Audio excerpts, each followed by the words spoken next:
আজ জামাই ষষ্ঠী, তো আমাদের শ্বশুরবাড়ি বাপের বাড়ি সবাই, তো আমাদের জামাই ষষ্ঠী বাজার।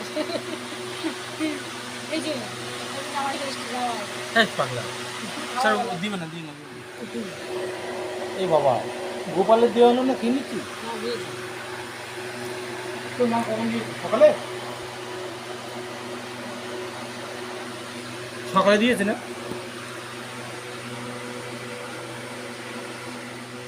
এটা তো মেটে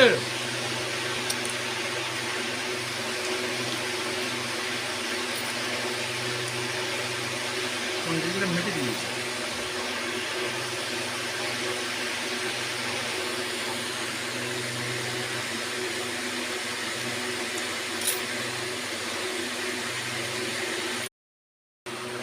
আজ জামাই ষষ্ঠী, তো আমাদের শ্বশুরবাড়ি বাপের বাড়ি সবাই, তো আমাদের জামাই ষষ্ঠী।